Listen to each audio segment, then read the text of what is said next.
Olá, alunos e alunas, sejam muito bem-vindos à nossa terceira aula do curso de Administração de Cargos e Salários. Nessa aula nós vamos falar sobre análise dos fatores e especificação dos cargos. Vamos lá? A análise de cargos pretende estudar e determinar todos os requisitos qualificativos, conforme eu comentei lá no comecinho da nossa segunda aula, que são o quê? Os requisitos físicos e mentais, as responsabilidades envolvidas e as condições de trabalho exigidas pelo cargo, para o seu desempenho adequado. Assim, a área mental, por exemplo, pode contemplar requisitos como formação, conhecimentos e experiência. As especificações do cargo são divididas em 4 grandes áreas. A área mental, que determina os conhecimentos teóricos ou práticos necessários para que o ocupante desempenhe adequadamente suas funções, e geralmente os requisitos mais comuns da área mental são a instrução, a experiência, a iniciativa e a própria complexidade das tarefas. Na área de responsabilidade, ela determina as exigências impostas para impedir danos à produção, ao patrimônio e à imagem da empresa. Os requisitos mais comuns são a responsabilidade por erros, a supervisão, o numerário, documentos, contatos, dados confidenciais, material, ferramentas e equipamentos. Nós temos também a área física e a área de condições de trabalho. Na área física, determina os desgastes físicos impostos ao ocupante do cargo em decorrência das tensões, dos movimentos, da posição. Os requisitos mais comuns são o esforço físico, a concentração mental e visual, a destreza ou habilidade e também a questão física, da própria pessoa, desse esforço que ela vai precisar.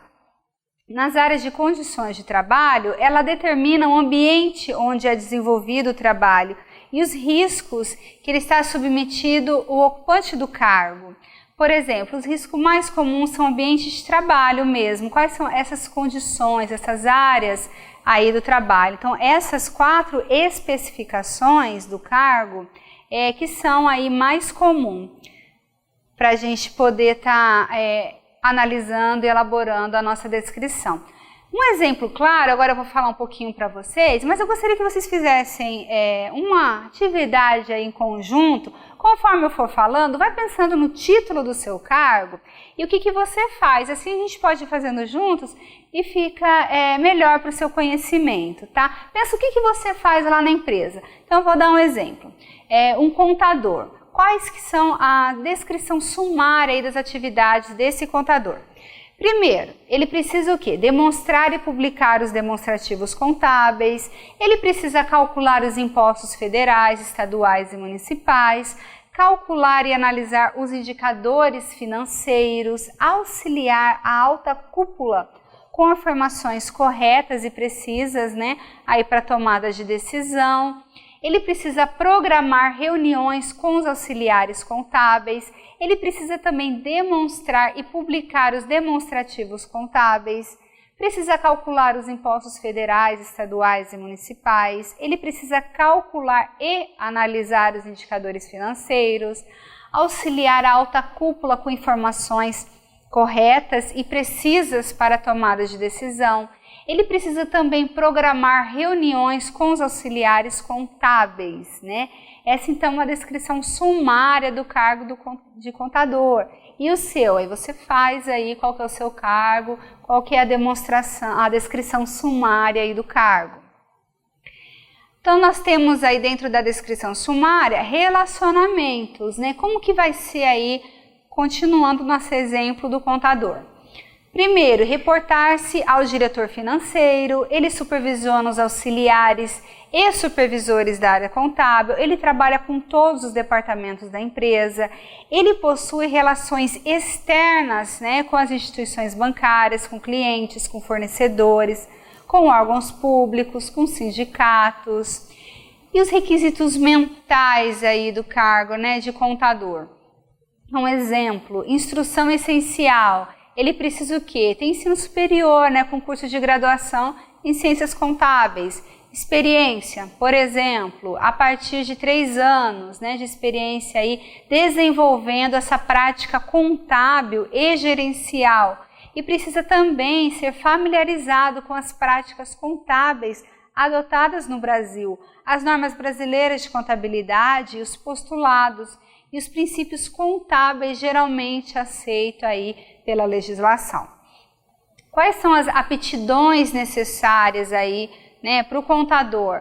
Caráter discreto, responsabilidade, agilidade, memória eficiente, capacidade de síntese, de desenvolvimento, capacidade de antecipar aos imprevistos que possam acontecer e a personalidade proativa. Então, a área de responsabilidades, né, com a guarda de documentos, de notas fiscais, de contratos, de escrituras, de estatutos, de atas de reuniões, com o manejo adequado de equipamentos, com a supervisão de liderança dos colaboradores, auxiliares e supervisores contábeis, né, por bons relacionamentos com o próprio mercado, como por exemplo instituição financeira, instituição bancária, fornecedores, clientes, investidores, acionistas e acima de tudo pela boa guarda e sigilo das informações referentes à organização. Nessa parte, quando a gente fala da área de responsabilidade e o sigilo das informações referentes à organização, não é só para contador, né? E a gente pode levar para o nosso dia a dia para todos os cargos.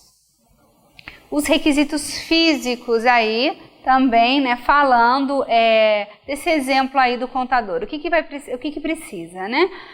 Concentração visual, destreza digital, concentração mental. Ou seja, esses requisitos físicos é a quantidade e a continuidade de energia e de esforços físicos e mental requeridos, né, e o cansaço.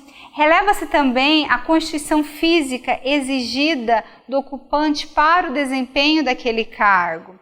Entre os requisitos físicos estão os seguintes fatores aí de especificação: o esforço físico necessário, a concentração visual, a habilidade e a constituição física necessária.